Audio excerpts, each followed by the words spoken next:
The grand halls of the Galactic Council buzzed with excitement. Thousands of alien representatives from across the Milky Way gathered for their annual meeting. Beings of all shapes, sizes, and colors filled the massive chamber.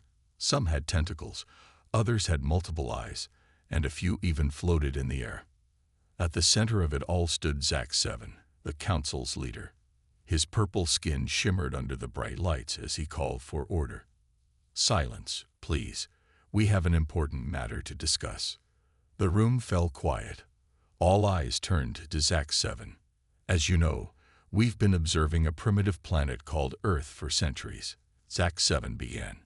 "The time has come to decide if they're ready to join our galactic community." Murmurs spread through the crowd. Earth was a topic of much debate among alien races. Some found humans fascinating, while others saw them as dangerous and unpredictable. Gloop, a blob-like creature from the swamp planet Makuria, spoke up. "Those Earthlings are too violent. They're always fighting each other. We can't trust them." Many aliens nodded in agreement. Next, a tall, thin alien with glowing eyes named Sinra offered her opinion. "But they've made such progress in the last few centuries. Their technology is improving rapidly." "Improving?" laughed Krug, a rock-like being from a heavy-gravity world. "They haven't even colonized their own solar system yet. They're centuries behind us." The debate raged on for hours. Some defended Earth, pointing out human creativity and resilience. Others listed all the wars, pollution, and other problems that plagued the planet. Finally, ZAC-7 raised his hand for silence. "I've heard enough. It's time to vote. All in favor of inviting Earth to join the Galactic Council, raise your appendages." A few tentacles and arms went up, but it was clear the majority were against it. ZAC-7 nodded solemnly. "The decision is made. Earth will remain classified as a primitive world. They are not ready for galactic affairs." The council erupted in cheers and jeers. Some celebrated keeping humans out, while others looked disappointed. Unknown to the aliens, their entire meeting was being watched. Hidden in a dark corner of the chamber, a tiny Earth probe recorded everything. It beamed the information back to its masters millions of light-years away. On Earth, in a top-secret underground base, world leaders and military commanders gathered around screens showing the Galactic Council's decision. Their faces grew dark with anger as they watched aliens mock and dismiss their planet. "This is an outrage," shouted the President of the United States, slamming her fist on the table. "They think we're primitive. We'll show them just how advanced we really are." The Chinese premier nodded in agreement. "For once, I agree with you completely. This insult cannot stand. We've kept our true capabilities hidden for decades," said the Russian leader, a sly smile on his face. "Perhaps it's time we revealed what humanity can really do." Around the table, other world leaders voiced their support. For the first time in history, the nations of Earth were truly united in their anger and desire for revenge against the Galactic Council. The British Prime Minister stood up, his voice filled with determination. "Ladies and gentlemen, I propose we put Operation Cosmic Vengeance into action.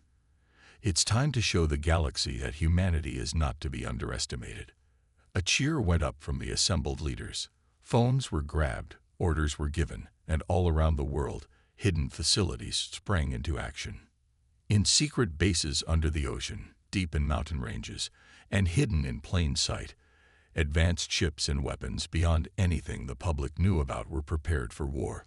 Soldiers trained in zero-gravity combat suited up, while scientists put the finishing touches on technology that would make alien races green with envy. As the Earth's leaders planned their revenge, they had no idea of the shock they were about to deliver to the unsuspecting Galactic Council. The aliens thought humans were primitive and harmless. They were about to learn just how wrong they were. And the lesson would be one the galaxy would never forget. Deep beneath the surface of Mars, in a hidden base unknown to the public, General Sarah Chen stood before a massive holographic display. The map showed the entire solar system, with thousands of tiny dots representing Earth's secret space fleet. "Status report," she barked, her eyes scanning the information scrolling across the screen. A young lieutenant stepped forward. "Ma'am, Operation Cosmic Vengeance is at 95% readiness. All ships are armed, and crews are on standby." General Chen nodded, a grim smile on her face. "Excellent.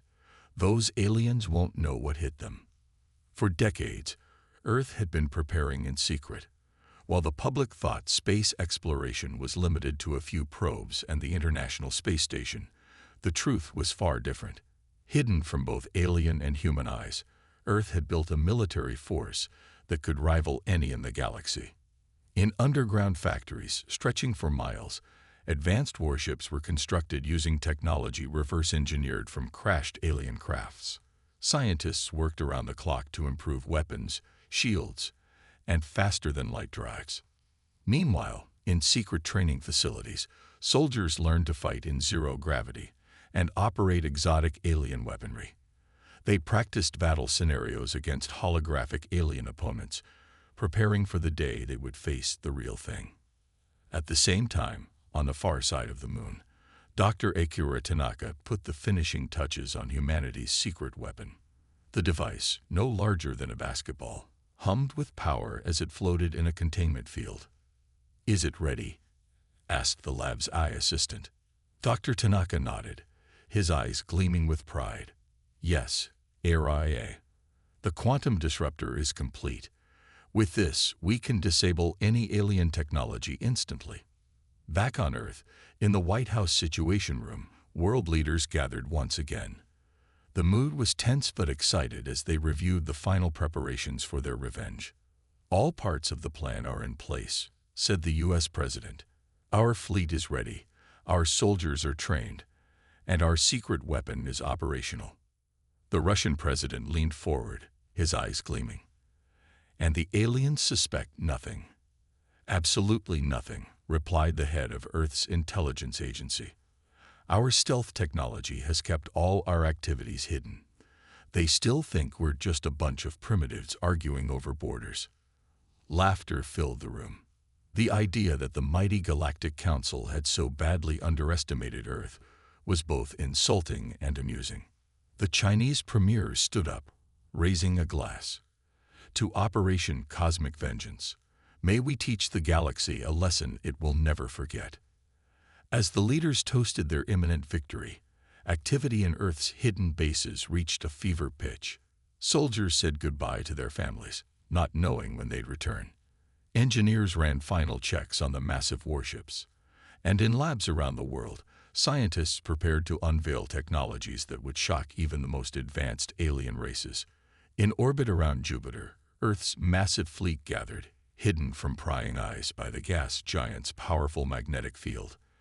Admiral John Kilroy stood on the bridge of the flagship, the EFS Avenger, surveying his armada.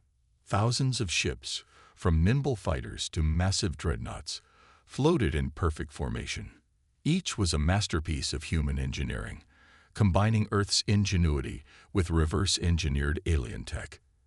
"Admiral," said his second-in-command, "all ships report ready for jump." Kilroy nodded, his face set with determination. "Very good. Prepare for light speed. Our destination, the Galactic Council headquarters." As the fleet prepared to leap across the stars, tension built across the solar system. Years of planning, decades of secret work, all led to this moment. Earth was about to reveal its true power to an unsuspecting galaxy. In their arrogance, the Galactic Council had dismissed humanity as primitive and harmless. They were about to learn just how wrong they were. The vengeance of Earth was coming, and it would shake the very foundations of galactic society. The Galactic Council headquarters floated peacefully in space, a massive structure of gleaming metal and shimmering force fields. Thousands of alien ships came and went, carrying diplomats and traders from across the galaxy.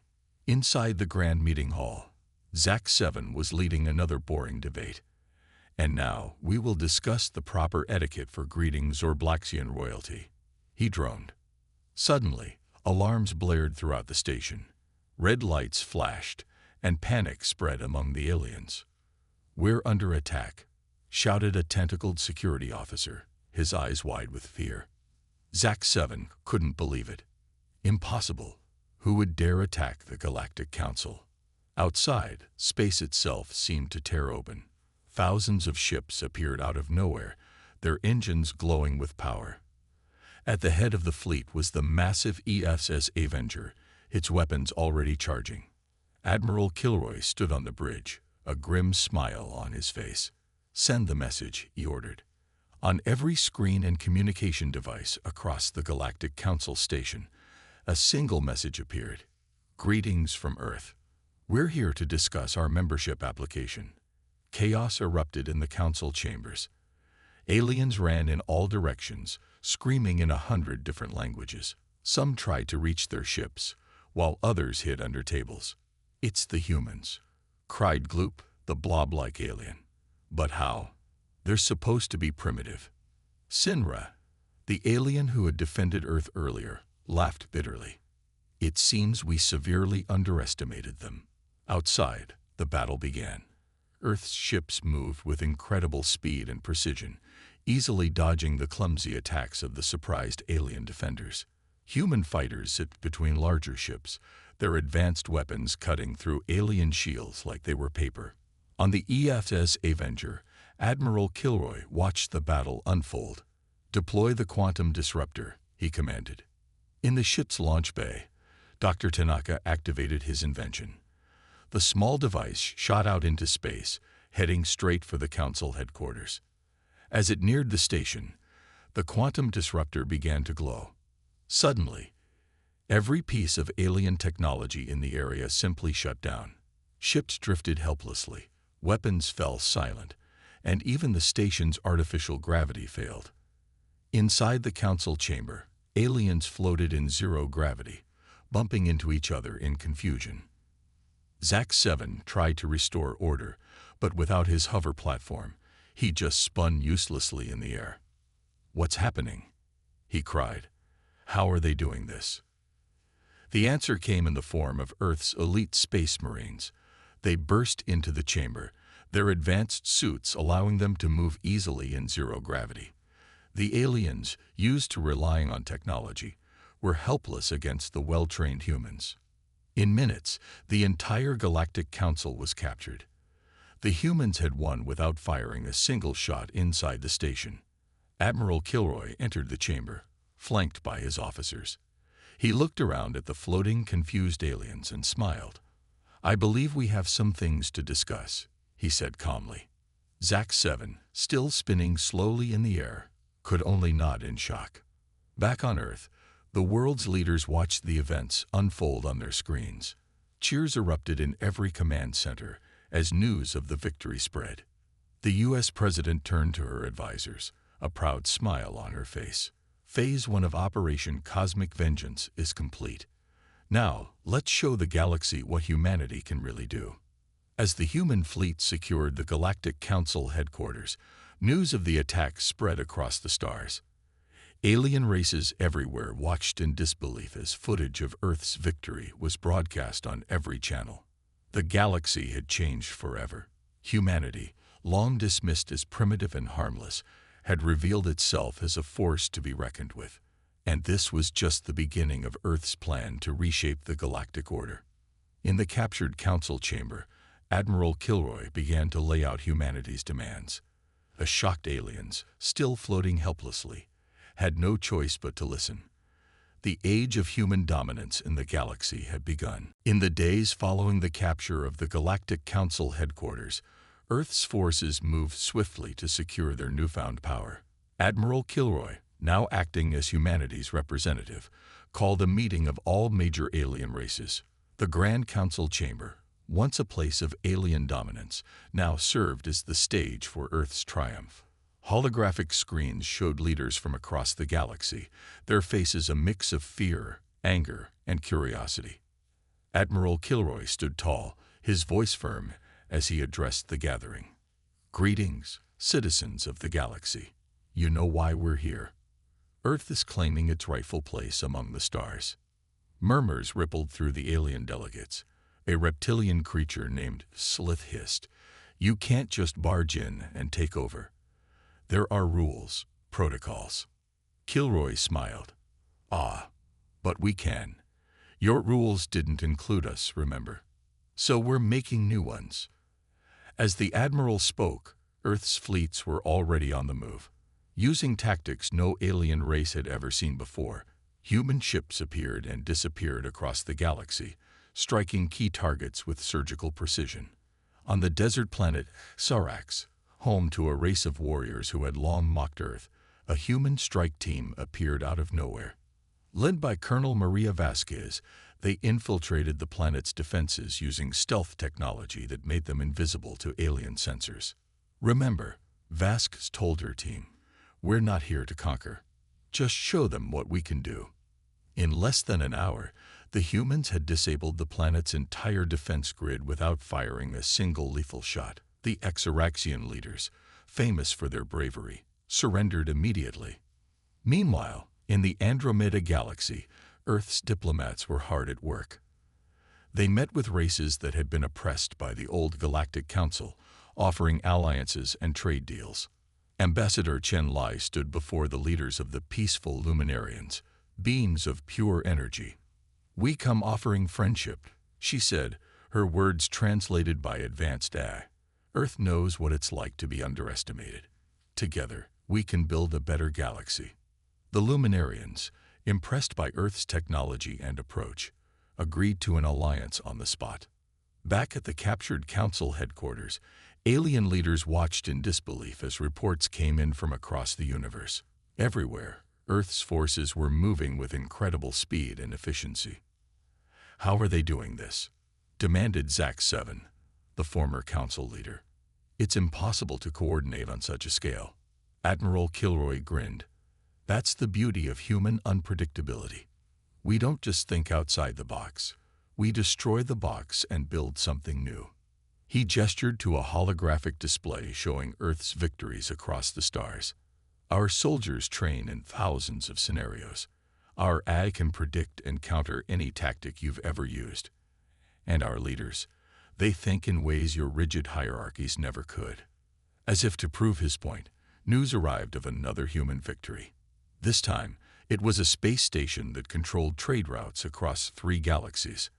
Instead of attacking, a single human hacker had infiltrated its systems and taken control in minutes. The alien leaders watched in a mix of horror and awe as humanity's plan unfolded. It wasn't just about military might. Earth was reshaping the very fabric of galactic society. Humans offered advanced medical technology to heal worlds ravaged by disease. They introduced new forms of clean energy to planets choked by pollution. And everywhere they went, they shared stories of Earth's history, its triumphs and failures, its art and culture. "You see," Admiral Kilroy explained to the stunned alien audience, "we're not here to rule. We're here to lead, to show the galaxy a new way forward." As the day ended, it was clear that everything had changed. The old power structures were crumbling, and in their place, a new order was emerging, one shaped by human ingenuity, adaptability, and spirit. Across the universe, beings of all kinds looked to the skies with new eyes. Some with fear, others with hope, but all with the same question: what would humanity do next? As news of Earth's stunning victory spread across the universe, the reaction among alien races was nothing short of chaos. The galactic order, stable for millennia, was suddenly turned upside down. On the lush world of Florana, home to a race of plant-like beings, the High Council of Elders gathered in their great tree city. Elder Bloom, her leaves quivering with excitement, addressed the assembly. "For too long, we've been ignored by the Galactic Council," she said. "These humans, they offer us a chance to be heard. I say we ally with Earth." Cheers erupted from the assembled Florinans, their colorful petals waving in agreement. Meanwhile, on the fiery planet Vulcanus, the situation was very different. The Magma Lords, who had long enjoyed special privileges under the old council, were in panic. Lord Igneous pounded his molten fist on the obsidian table. We cannot allow these upstart humans to destroy everything we've built. We must fight back." But even as he spoke, reports came in of human ships entering the system, carrying diplomats and scientists offering revolutionary cooling technology. The Magma Lord's own people were already welcoming the humans with open arms. In the deepest parts of space, ancient races that had long stayed out of galactic politics began to stir. The Void Dwellers, beings of pure thought who lived between the stars, sent messages to Earth. "We have watched for eons," their communication said. "Now, at last, we see a species worthy of conversation. Let us meet." Admiral Kilroy, reading the message on the bridge of the EF's Avenger, couldn't help but smile. "Looks like we're making friends in high places," he said to his crew. But not everyone was happy with Earth's rise to power. In secret bases across the galaxy, the remnants of the old Galactic Council plotted their revenge. ZAC-7, now in hiding, met with other deposed leaders. "We must find a way to stop these humans," he hissed. "They're destroying everything we've worked for." However, their plans were constantly thwarted by Earth's incredible intelligence network. Combining advanced AI with human intuition, Earth always seemed to be one step ahead. On the desert world of Iridius, a group of alien mercenaries prepared to launch an attack on a human outpost. But just as they were about to strike, they found themselves surrounded by human special forces who seemed to appear out of thin air. Captain Sarah Chen, leading the human team, grinned at the shocked aliens. "Did you really think we wouldn't notice your little sandstorm? We've been watching you for days." The mercenaries surrendered without a fight, adding another victory to Earth's growing list. As weeks passed, more and more alien races began to see the benefits of allying with humanity. Earth's technology solved problems that had plagued some worlds for centuries. Human diplomacy created peace between species that had been at war for generations. In the Galactic Council headquarters, now renamed the Interstellar Cooperation Center, Admiral Kilroy met with representatives from 1,000 worlds. "We're not here to rule," he said, his words broadcasted across the galaxy. "We're here to unite, to show that diversity can be a strength, not a weakness." He gestured to the assembled aliens, each unique and beautiful in their own way. "Look around you. Every species here has something special to offer. Together, we can build a galaxy that works for everyone." The chamber erupted in cheers and alien equivalents of applause. Even some of those who had initially opposed Earth were starting to come around. As the meeting ended, a small, timid-looking creature approached Admiral Kilroy. It was a Wisperian, from a race so shy they had never before attended a galactic gathering. "Thank you," the Wisperian said softly. "For the first time, we feel like our voice matters." Kilroy knelt down to shake the creature's delicate hand. "Every voice matters now," he said. "That's the human way." As news of the successful meeting spread, celebrations broke out on countless worlds. The galaxy was changing, evolving into something new and exciting. And at the center of it all was Earth, the planet that had gone from ignored outsider to the heart of a new galactic civilization. But even as they celebrated, Earth's leaders knew their work was far from over. The old council still lurked in the shadows, and not every race was happy with the new order. The greatest challenges, and perhaps the greatest adventures, were still to come. As Earth's influence spread across the galaxy, the remnants of the old Galactic Council grew increasingly desperate. In a hidden base on an asteroid at the edge of known space, ZAC-7 and his allies plotted their final stand against humanity. "We've gathered every ship, every weapon we could find," growled Krug, the rock-like alien. "It's time to take back what's ours." ZAC-7 nodded, his purple skin pale with stress. "We strike at the heart of human power. We'll show the galaxy that Earth can be defeated." Little did they know, their every move was being watched. On Earth, in the newly built Galactic Defense Headquarters, General Chen studied holographic displays of the enemy fleet. "They're desperate," she mused. "Dangerous, but predictable." Admiral Kilroy, standing beside her, nodded. "Let them come. We're ready. As the Council's fleet began its advance, alarms blared across human-controlled space. But instead of panic, there was an air of calm determination. This was the moment Earth had been preparing for. On thousands of worlds, alien allies of Earth mobilized their forces. The peaceful Luminarians provided early warning systems. Florin ships, bioengineered to blend with space itself, moved into position as stealth scouts. Even the Void Dwellers, ancient and mysterious, lent their power. They whispered secrets of space-time to human scientists, giving Earth's ships abilities that defied conventional physics. The stage was set for the greatest battle the galaxy had ever seen. As the Council fleet approached Earth, they were met with an astounding sight. A massive energy shield surrounded the entire solar system, a feat of engineering that should have been impossible. Zack-7's eyes widened in disbelief. How? No race has ever managed to shield an entire star system. But the surprises were just beginning. As the Council ships opened fire, their weapons seemed to pass right through Earth's defenders. Holographic decoys, more real than reality itself, drew their fire while the real Earth fleet maneuvered unseen. Suddenly, human ships appeared from impossible angles, firing weapons that the Council's shields had no defense against. Quantum torpedoes phased through solid matter, taking out enemy engines. Gravity bombs created localized black holes, swallowing entire battleships. In the midst of the chaos, a small team of human special forces, led by Captain Sarah Chen, snuck aboard the Council's flagship. Using stealth tech that bent light around them, they made their way to the bridge undetected. Just as Zack-7 was about to order a final desperate attack, he found himself surrounded by humans, their weapons trained on him. "It's over," said Captain Chen calmly. "Surrender now, and we can end this without any more bloodshed."